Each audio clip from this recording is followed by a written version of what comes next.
তাকিয়ে দেখেন পার্শ্ববর্তী ভারতের দিকে, আর এই দৃশ্যটা দুদিন আগে দেখে চোখের পানি ধরে রাখতে পারি নাই। স্কুলের এক শিক্ষিকা, উত্তরপ্রদেশের মুজফ্ফরনগর জেলার কথা, স্কুলের এক শিক্ষিকা, যে মহিলার নাম হলো তৃপ্তা ত্যাগী, ছোট একটা মুসলমান বাচ্চা, নাবালেগ বাচ্চা, প্রাইমারি স্কুলের বাচ্চা, মুসলমান বাচ্চা, তাকে ধরে সামনে দাঁড় করিয়ে দিয়েছে। আর অন্যান্য হিন্দু যত বাচ্চা কাচ্চা আছে সবাইরে বলেছে একজন একজন করে আয়, এই বাচ্চাটার গালে একটা একটা করে চর দিয়ে যা। এখন একজন একজন করে হিন্দু বাচ্চা আসছে, নাবালেগ বাচ্চা মুসলমান বাচ্চার গালে চর দিয়ে চলে যাচ্ছে। ভিডিওতে প্রকাশ্যে দেখা যাচ্ছে সেই মুসলমান বাচ্চার চোখ বেয়ে দরদর করে ফোটা ফোটা পানি গড়িয়ে যাচ্ছে, তবুও শিক্ষিকার মন গলছে না। একে একে আসছে আর চর মারছে, এই ছোট ছোট বাচ্চাগুলোর ভেতরে বিষ ঢুকিয়ে দিচ্ছে। মুসলমান হলে তারা মারা যায়, মুসলমান হলে তাকে মারলে এতে কোনো আপত্তির কিছু নাই।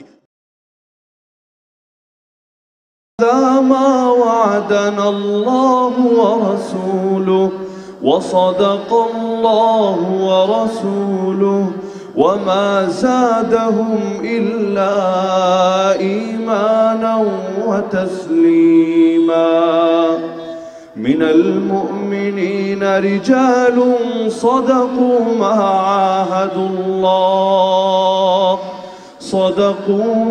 عاهدوا الله عليه فمنهم من قضى نحبه ومنهم من ينتظر وما بدلوا تبديلا وقال النبي صلى الله تعالى عليه وسلم أمرت أن أقاتل الناس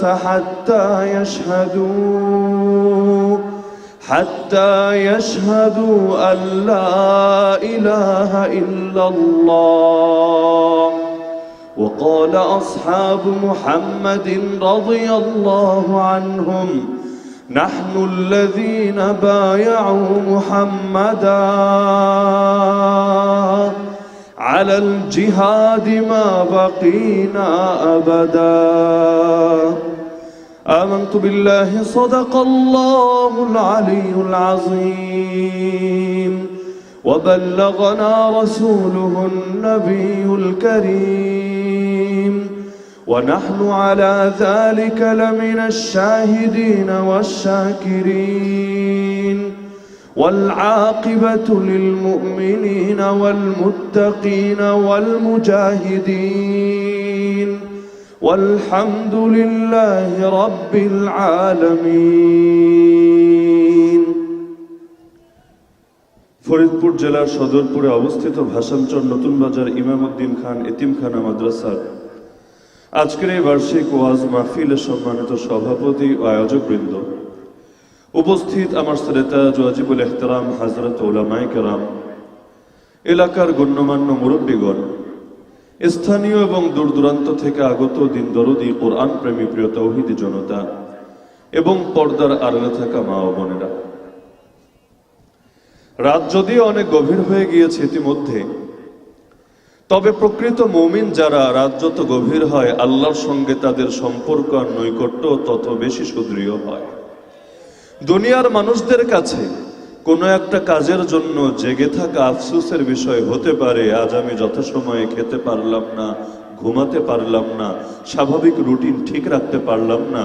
কিন্তু আল্লাহর একজন বান্দা তো এভাবে চিন্তা করে, আল্লাহর জন্য আজ আরেকটু বেশি সময় দিতে পারলাম, জীবনের সময় থেকে আল্লাহর পথে আরেকটু বেশি ব্যয় করতে পারলাম, জান্নাতের সওদা আরেকটু সুন্দর করে করতে পারলাম। আর যে জান্নাতে গিয়ে একটা বারও যদি কেউ জিন্দেগিতে বেশি সুবহানাল্লাহ বলতে পারে, আল্লাহ তাআলা তাকে এমন একটা বিশাল বৃক্ষ দান করবেন যার ছায়ায় 500 বছর হেঁটেও সেই ছায়া অতিক্রম করতে পারবে না। আরে জান্নাতে যাওয়ার পর একটা জিনিস নিয়েই শুধু মানুষের অন্তরে আফসোসটা থেকে যাবে, সেই মুহূর্তগুলোকে নিয়ে সে চিন্তা করবে যেই মুহূর্তগুলো আল্লাহর জিকির ছাড়া, আল্লাহর ইবাদত ছাড়া গাফলতিতে কাটিয়েছে, খেলায় খেলায় কাটিয়েছে। কারণ যেই মুহূর্তগুলো আল্লাহর ইবাদতে, আল্লাহর জিকিরে, আল্লাহ তাআলার আনুগত্যে কেটেছে, প্রতিটা মুহূর্ত তার জন্য জান্নাতের পরিধিকে বড় থেকে আরো বড় করে তুলেছে। জিন্দেগিতে যদি একটা বার বেশি জিকির করা যায়, একটা আয়াত নতুন করে শেখা যায়, একটা আয়াতের ইলম নতুন করে হাসিল করা যায়, আরে আমার নবী বলেন তাদারুসুল ইলমি সাআতাম মিনাল লাইলি খায়রুম মিন ইহইয়াইহা। আর একজন লোক সারা রাত জেগে জেগে নফল নামাজ আদায় করবে, এর চাইতেও বেশি সওয়াব পাবে ওই ব্যক্তি যে ব্যক্তি রাতের কিছু সময় ইলমের কিছু অংশ শিখবে বা শিখাবে, পাঠ করবে বা আরেকজনকে অধ্যয়ন করাবে।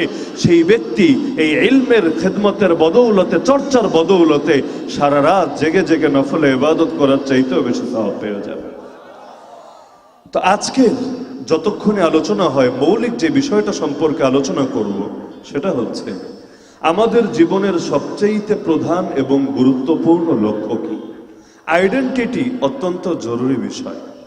আইডেন্টিটি ক্রাইসিসে যারা ভোগে, আত্মপরিচয়ের সংকটে যারা ভোগে, জিন্দগির সব ক্ষেত্রে তারা শুধু বিভিন্ন ধরনের ভুল আর ভুল করতেই থাকে। একটাবার চিন্তা করেনি, আয়াত শোনেন নাই এমন লোক অন্তত ভাষান্তরে কেউ থাকার কথা না। মসজিদে মসজিদে নিয়মিত এই আয়াত আপনারা শুনে থাকেন, ওয়ামান আহসানু কাওলাম মিম্মান দা ইলাল্লাহ ওয়া আমিলা সালিহা ওয়া ক্বালা ইন্নানি মিনাল মুসলিমিন। আরে কথার বিবেচনায় ওই ব্যক্তির চাইতে উত্তম কে হতে পারে যার মধ্যে তিনটা গুণ থাকে। এক নম্বর গুণ, আল্লাহ ভোলা মানুষকে আল্লাহর দিকে ডাকে, তাওহীদের দাওয়াত দেয়। দুই নম্বর গুণ, ওয়ামিলা সালিহা, পারফেক্ট আমল করে, নেক আমল করে, যথোপযুক্ত আমল করে, সুন্নাহ সম্মত আমল করে, বেদাত মুক্ত আমল করে। আর তিন নম্বর গুণ, ওয়াকাল ইন্নানি মিনাল মুসলিমিন, সে নিজের পরিচয় দেয়, সে বলে এভাবে, আরে শোনো আমি মুসলিম উম্মার মধ্যে হতে একজন। প্রথম গুণ যেটা সকলে বুঝি, আল্লাহর দিকে দাওয়াত দেওয়ার যে কি গুরুত্ব আর কি বৈশিষ্ট্য, এটা বোঝার জন্য ডক্টরেট ডিগ্রি হাসিল করতে হয় না, এটা বোঝার জন্য মাদ্রাসায় পড়ে মাওলানা সাহেব হওয়া লাগে না। আর একজন আল্লাহওয়ালা মানুষকে আল্লাহর পথে যদি কেউ দাওয়াত দিয়ে আনতে পারে, প্রত্যেকেই এই ফজিলতটা জানে যে সে সারা জীবন যে আমল করবে সেটা কবুল হলো কি হলো না, এটা নিয়ে অন্তরের মধ্যে ভয় আর শঙ্কা থাকতে পারে। কিন্তু যাদেরকে দাওয়াত দিয়ে আল্লাহর দ্বীনের পথে আনবে, নামাজি বানাবে, রোজাদার বানাবে, আল্লাহওয়ালা বানাবে, তাদের প্রত্যেকের আমলের কবুল সওয়াব আল্লাহ তাআলা তার আমল নামায়ও লিখে দিবে। এ কারণেই উম্মত যত আমল করুক না কেন, আল্লাহ নবী সাল্লাল্লাহু আলাইহি ওয়াসাল্লাম রওজায়ে আতহারে শুয়ে শুয়ে সকলের সওয়াব পেতে থাকবেন। নবী জানিয়েছেন, মান দাল্লা আলা খাইরিন ফালাহু মিসলু আজরি ফাইলিহি, যে ব্যক্তি কোনো কল্যাণের পথ দেখায়, নেকির পথ দেখায়, সওয়াবের পথ দেখায়, আর পরবর্তীতে তার পথ প্রদর্শন পেয়ে যারা যারা কাজ করে, আমল করে, সকলের সমপরিমাণ সওয়াব দাওয়াতের বরকতে সে একাই লাভ করে। এ কারণে তা আবু বকর রাদিয়াল্লাহু তাআলা আনহু এই উম্মতের সর্বশ্রেষ্ঠ ব্যক্তিত্ব। গোটা উম্মতের আমলকেও যদি এক পাল্লায় রাখা হয়, আর এক আবু বকরের আমলকে আর এক পাল্লায় রাখা হয়, আবু বকরের আমলের পাল্লা যে ভারী হবে, কিসের জন্য? শুধু এ কারণে না যে তিনি একজন সাহাবী, শুধু এ কারণে না তিনি একজন আলেম, শুধু এ কারণে না তিনি একজন খলিফা, শুধু এ কারণে না তিনি একজন মুজাহিদ, শুধু এ কারণে না তিনি আল্লাহর নবীর একজন সঙ্গী, বরং এগুলোর পাশাপাশি উল্লেখযোগ্য একটা কারণও হলো আল্লাহ নবী সাল্লাল্লাহু আলাইহি ওয়াসাল্লাম মক্কার সময় থেকে যখন দাওয়াতের মেহনত শুরু করেছেন, পুরুষদের মধ্যে সর্বপ্রথম তার দাওয়াতে যে মানুষটা সাড়া দিয়েছে তার নামই হলো আবু বকর। এমনকি পরবর্তীতে ওসমান রাদিয়াল্লাহু আনহুর মতো এমন জলিলুল কদর সাহাবীদেরকেও যেই মানুষটা তাশকিল করে আল্লাহর নবীর কাছে নিয়ে এসেছে, সেই মানুষটার নাম আবু বকর। সারা দুনিয়ার মধ্যে যে ইসলাম চমকে গেল, মদিনার মধ্যে যে ইসলামী রাষ্ট্র সর্বপ্রথম কায়েম হলো, মক্কার মধ্যেও যে ইসলামের পতাকা সমুন্নত হলো, ইসলাম যার সারা দুনিয়া ছড়িয়ে পড়লো, এই সবগুলোর পেছনে সর্বপ্রথম আল্লাহর নবীর পরে যার কৃতিত্ব, যার ক্রেডিট, তার নাম আবু বকর। এ কারণে উম্মত যত আমল করে, আবু বকর একা একা কবরে বসেই সবগুলো আমলের সমপরিমাণ সওয়াব পেতে থাকে। এ কারণে দাওয়াতকে কখনো হালকা করে দেখা যায় না। দাওয়াত সেটা যেভাবেই হোক, উঠতে দাওয়াত, বসতে দাওয়াত, সর্বদা দাওয়াত। নির্দিষ্ট শুধু ফরম্যাটই না, বরং হালত হবে এমন, শয়নে স্বপনে জাগরণে সদা সর্বদা দাওয়াতের চিন্তা কাজ করবে তার ভেতরে। সে ভাববে একটা লোকরেও যদি পাল্টাতে পারি আমার জীবনটা ধন্য হয়ে যাবে। নিজের আমল যা করব, আর এগুলোর ইখলাসের কি অবস্থা, খুশুখুজুর কি অবস্থা আমার চাইতে কে ভালো জানে। কিন্তু আরেকজনকে দাওয়াত দিয়ে যদি ফিরাতে পারি, তার আমল কবুল হোক না হোক, আল্লাহ তাআলা এই দাওয়াতের বদৌলতে আমার আমল নামায় কবুল আমলের সওয়াব লিখে দিবে। তা 1 নম্বর গুণ তো সবাই বুঝি, 2 নম্বর গুণও বুঝি। দাওয়াত শুধু জবান দিয়ে দিলেই হবে না, জবানে দাওয়াতের চাইতেও শক্তিশালী দাওয়াতের নাম আমলি দাওয়াত। আর জবান দিয়ে বলে মানুষকে যতটুকু প্রভাবিত করতে পারবেন এর চাইতে 1000 গুণ বেশি প্রভাবিত করতে পারবেন আমলি দাওয়াত দিতে পারলে।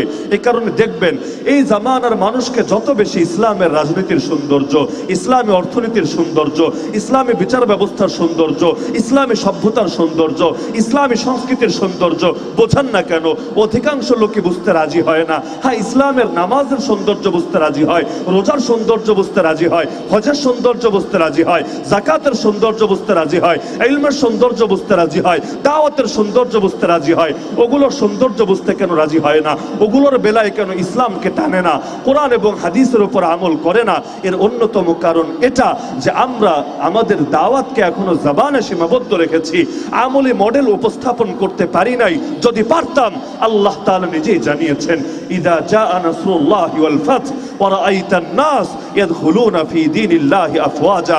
যখন বিজয় আসে, ইসলামের মডেল যখন সমাজের মধ্যে প্রতিষ্ঠিত থাকে, হে নবী, তখন তুমি দেখবা মানুষ দলে দলে দলে দলে আল্লাহর দ্বীনে প্রবেশ করে। আর এই নবী মক্কায় বসে 13টা বছর দাওয়াত দিলেন, 1000টা লোক কালেমা পড়ে মুসলমান হয় নাই।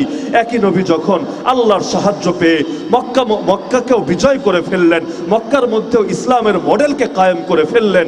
ঘরে ঘরে গিয়ে বোঝাতে হয় নাই, গিয়ে হাত পা ধরতে হয় নাই, পাথর খাওয়া লাগে নাই, রক্ত ঝরানো লাগে নাই। বরঞ্চ যেই মানুষগুলো এক সময় তার গায়ে হাত তুলেছিল, তারাই এবার এসে তার কাছে বলতে লাগলো, হে নবী, জলদি কালেমা পড়ায় দেন, ইসলামের আলো থেকে আর তো দূরে থাকতে মন চায় না। যেই তায়েববাসী আমার নবীর সঙ্গে সবচাইতে বেশি বর্বর আচরণ করলো, কে না জানে সেই ইতিহাস। এই তায়েফের লোকেরাও, আরে যেই সময় নবীরা মারছিল সেই সময় নবী বলছিলেন, আল্লাহ জাতিটারে ধ্বংস করো না, হতে পারে ওদের পরবর্তী প্রজন্মে এমন কেউ জন্ম নেবে যে জমিনে এসে তোমার একত্ববাদের ঘোষণা দেবে, একমাত্র তোমারই ইবাদত বন্দেগী করবে, সকল তাগুতকে প্রত্যাখ্যান করবে। আল্লাহর কি কুদরত! আল্লাহ তার নবীর দোয়ার বরকতে, সবরের বরকতে আল্লাহ তাআলা তার নবীর জামানায় পরবর্তী প্রজন্ম লাগে নাই। যেই প্রজন্ম নবীকে মেরেছে, নবীর গায়ে হাত তুলেছে, নবীর সঙ্গে বেয়াদবি করেছে, মক্কা বিজয়ের পর তারাই এসে আল্লাহর নবীর সামনে বলেছে, আশহাদু আল্লা ইলাহা ইল্লাল্লাহ ওয়া আশহাদু আন্না মুহাম্মাদান আবদুহু ওয়া রাসূলুহু। তাহলে জবানি দাওয়াতের ফায়দা বেশি না আমলি দাওয়াতের ফায়দা বেশি? জবানি দাওয়াতকে হালকা করে দেখার সুযোগ নাই, লেকিন আল্লাহই তো সিরিয়াল দিচ্ছেন এভাবে, ওমান আহসানু কাওলাম মিম্মান দা ইলাল্লাহ। 1 নম্বরে রাখলেন আল্লাহর দিকে মানুষকে দাওয়াত দেয়, মুখ দিয়ে দাওয়াত। 2 নম্বরে আমিলা সালিহা, দাওয়াতের সঙ্গে আমলের কি সম্পর্ক? আরে আমাদের বুজুর্গানে কেরাম এটাই বলেছেন, এই আমল শুধু নিজের জীবন গড়ারই আমল না, বরং এই আমলও দাওয়াত, আমলি দাওয়াত। কারণ আমলি দাওয়াত সেটা জবানে দাওয়াতের চাইতে অনেক বেশি শক্তিশালী। একটা নগদ উদাহরণ দিলে সকলে বুঝবেন। আপনাদের ঘরে বাচ্চা কাচ্চা আছে তো নাকি? নিজের বাচ্চাই হোক, নাতি হোক, ভাইয়ের পোলাই হোক, যেই হোক, পিচ্চি বাচ্চা নাই এমন কে আছে এখানে? প্রত্যেকের বাসায় গিয়ে এটা খেয়াল করে দেখবেন, ছোট ছোট বাচ্চাগুলোকে মুখ দিয়ে যতই বলেন না কেন, যতই সুন্দর করে বোঝান না কেন, মুখের কথা তারা খুব কমই শোনে, কিন্তু প্র্যাকটিক্যালি দেখে দেখে তারা খুব বেশি শেখে।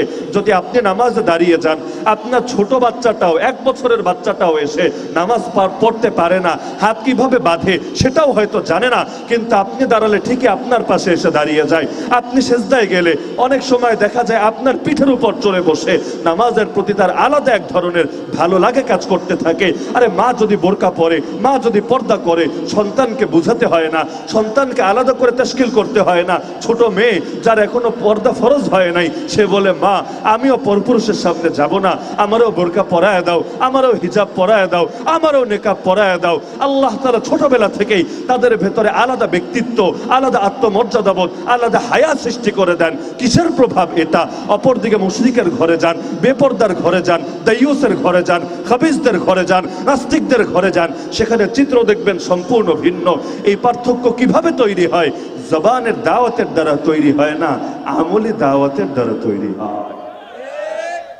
এই জামানায় আমাদের জবানে দাওয়াতে ফল কমে যাওয়ার অন্যতম একটা কারণ আছে। সাহাবীদের জামানায় সব মিলিয়ে মুসলমানই কয়জন আর দায়ী কয়জন, কিন্তু সেই সময় দাওয়াতের কি পরিমাণ প্রভাব ছড়িয়ে পড়েছিল সারা দুনিয়ায়। আর আমরা মুসলমান কত কত কত গুণ বেশি, দায়ীদের সংখ্যাও নেহায়েত কম না, তারপরও দাওয়াতের ফলাফল তাদের তুলনায় দেখা যায় তেমন কিছুই না। কিসের জন্য? একে কোরআনের দাওয়াত দেই, একে রবের দাওয়াত দেই, একে নবীর দাওয়াত দেই। পার্থক্যটা কোথায়? পার্থক্য জবানে না, পার্থক্য আমলে। আরে তারা বলতে পারতেন নামাজ পড়ো, যেভাবে আমাকে নামাজ পড়তে দেখো, রোজা রাখো যেভাবে আমাকে রোজা রাখতে দেখো, জিহাদ করো যেভাবে আমাকে জিহাদ করতে দেখো। কিন্তু আমরা বলি নামাজ পড়ো, এটা বলতে পারি না যেভাবে আমাদেরকে নামাজ পড়তে দেখো। আমরা বলি রোজা রাখো, বলতে পারি না যেভাবে আমাদেরকে রোজা রাখতে দেখো। কারণ নিজেরাই এমন নামাজের মডেল কায়েম করতে পারি না যেই নামাজের ব্যাপারে বলা যায় খুশু 100% ঠিক আছে, খুজু 100% ঠিক আছে, ইখলাসও 100% ঠিক আছে। যেভাবে 2 রাকাত নামাজ পড়েও আল্লাহর কাছে আশা করা যেতে পারে, আয় আল্লাহ তোমার সামনে কিয়ামতের দিন আর কিছু হাজির করতে পারি বা না পারি, 2টা রাকাত নামাজ অন্তত এমন ভাবে পড়তে পেরেছি যেটা দিয়ে নাজাতের আশা করতে পারি। যেই রকম নামাজের গুণ বলেছেন আল্লাহর নবী, আন তা'বুদাল্লাহ কান্নাকা তারা ফাইন লাম তাকুন তারাহু ফাইন্নাহু ইয়ারাক। ইবাদত হবে এমন ভাবে যেন নিজের চোখে আল্লাহকে দেখতে পাচ্ছ। যদি এটা না পারো, সর্বনিম্ন সবচাইতে নিচের স্তর হলো ইবাদত করবে এমন ভাবে যেন আল্লাহ তোমাকে দেখছেন। হায় আল্লাহ, জিন্দেগির কত বড় একটা অংশ কাটিয়ে দিলাম, হয়তো একটা বারো এভাবে ইবাদত করতে পারি নাই যে ইবাদতের বেলায় বলতে পারবো এমন ভাবে নামাজ পড়েছি, এমন ভাবে রুকু করেছি, এমন ভাবে সেজদা করেছি, এমন ভাবে তেলাওয়াত করেছি, এমন ভাবে জিকির করেছি যেন আমি আল্লাহকে দেখতে পাচ্ছি। আরে আল্লাহ আমার সামনে থাকলেও ঠিক যেভাবে করতাম হুবহু হুবহু সেভাবে করেছি। কোন মানুষটা এভাবে বলতে পারবে? তো নিজেদের আমলে ঘাটতি, এজন্য দাওয়াতের প্রভাবও কমে গেছে। আমল যখন কামেল থাকে, আরে বহুত আল্লাহওয়ালা বান্দা এমন আছে বহুত সুন্দর করে কথা বলতে পারে না, সাজিয়ে গুছিয়ে উপস্থাপন করতে পারে না, ভাঙা ভাঙা গলায় গ্রামের আঞ্চলিক ভাষায় 2-1টা কথা বলে, শুনলে কলিজাটায় মোচড় দিয়ে ওঠে। আল কালামু ইযা দাখালা মিনাল কলব খারাজা মিনাল কলব দাখালা ফিল কলব ওয়া ইযা খারাজা মিনাল লিসান লাম ইয়াতাজাওয়াজিল আযান। আরবিতে একটা প্রবাদ বাক্য আছে, কথা যদি দিল থেকে বের হয় দিল ছুঁয়ে দেয়, মুখ থেকে যদি বের হয় কান অতিক্রম করে ভেতরে আর ঢোকে না। তো স্তর 2টো পেলাম, কিন্তু এই 3 নম্বর স্তরে 2টা তো বুঝলাম হুজুর, দাওয়াত কম দেই আর বেশি দেই তো, আমল কম করি আর বেশি করি তো, কিন্তু এই যে 3 নম্বর একটা ক্যাটাগরি এবং বলে আমি মুসলমানদের মধ্য হতে একজন, প্রশ্ন কার ভেতরে না আসে? হুজুর আমি তো জীবনে ভাষাঞ্চরে গিয়ে বলি নাই, শোনো আমি মুসলমানদের মধ্য হতে একজন, সদরপুরে গিয়ে বলি নাই, ফরিদপুরে গিয়ে বলি নাই, ঢাকায় গিয়ে বলি নাই, বাংলাদেশের কোনো এলাকায় গিয়ে বলি নাই, তাহলে এই অংশের উপর কি আমি আমল করব না? আমল যদি না করি ফজিলত পাবো কিভাবে? দাওয়াত তো দিলাম, অন্য আমল তো করলাম, কিন্তু ইন্নানি মিনাল মুসলিমিন, আমি মুসলিম উম্মার একজন, এটা তো বললাম না, বলা হলো না, সবাই তো জানে আমি মুসলমান, নতুন করে বলার কি আছে এতে? তাহলে এই আয়াতের অর্থ কি দাঁড়ায়? কোনো না কোনো একটা অর্থ তো আছে, সেটার উপর আমল করব কিভাবে? আমল যদি নাই করি শ্রেষ্ঠ হব কিভাবে? জানা দরকার নাই? কি বলেন, জানা দরকার নাই? প্রশ্নই যদি না আসে জবাবও আসবে না, এটা স্বাভাবিক। হসনুস সুআল নিসফুল ইলম, সুন্দর প্রশ্ন আসা ইলমের অর্ধেক। আব্দুল্লাহ বিন আব্বাস রাদিয়াল্লাহু আনহু সর্বশ্রেষ্ঠ মুফাসসির, যার চাইতে বড় কোনো মুফাসসির হবে না উম্মতের মধ্যে।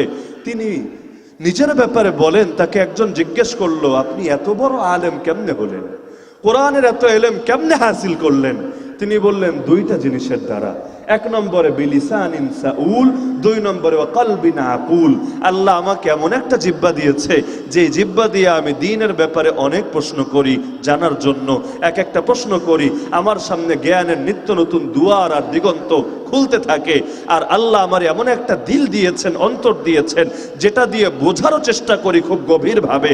খালি শুনেই শেষ না, খালি প্রশ্ন করি শেষ না, একদিকে প্রশ্নও করি আরেকদিকে দিল দিয়ে বোঝারও চেষ্টা করি।